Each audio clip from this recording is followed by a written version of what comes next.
Hey folks, this is Matt Doyle, MLSsoccer.com's armchair analyst, back with another edition of Between the Lines. Today we're going to take a look at overlapping fullbacks, one of the real tactical innovations we've seen in the last 25 years. During that time, teams have become more and more preoccupied with dominating the ball and the rhythm of the game in central midfield. That means they've brought their wide midfielders in tighter, leaving acres of space down the flanks that somebody needs to fill.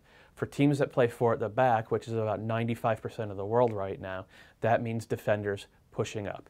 It's something we first saw really from the great Brazilian teams of the late 80s and into the mid-90s, with Cafu and Roberto Carlos, respectively, being the two who really set the gold standard.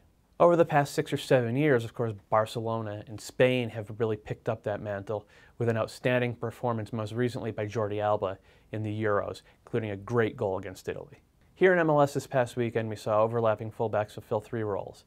In Montreal's 2-1 win over Columbus on Sunday, Zarek Valentin hugged the touchline, got all the way down the field, pushed into the 18-yard box, and hit the game-tying goal, essentially becoming a de facto third forward for the impact. In New England's 2-0 win over the Red Bulls on Sunday, Chris Tierney also overlapped, pushing nearly to the edge of the box, but he didn't overlap beyond the last line of defense. He didn't get into space. Instead, he pushed up to the defensive line and became more of a playmaker. In this particular case, he made the right choice, let Syersen make a decoy run, and set up the win for a fantastic goal. And then the third example is left back Luis Zapata of Colorado Rapids. Unlike Tierney and Valentin, he didn't overlap all the way to the edge of the box. Instead, he came into the attack late, acted as an outlet, then swung across to the back post for Omar Cummings to put past keeper Brian Meredith. This was more of a classic left-back play, but it still shows the value of getting your fullbacks involved. This isn't just a trend from this year. This is something that has happened throughout the history of MLS.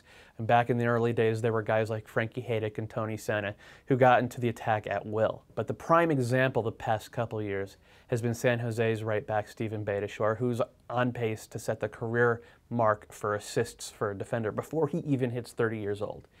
Beitashour is great with both feet. He could get past the defender and swing one in with his right foot, or he could cut back and put one in on his left. But it's important to understand that these guys aren't just here to play the final ball. More and more fullbacks are playing a key role in possession and build-up, as we see here in this great Chivas USA sequence that ends with a perfect James Riley assist. Now, modern theory says that dominating the ball and rhythm of the game in the central midfield is the way to win.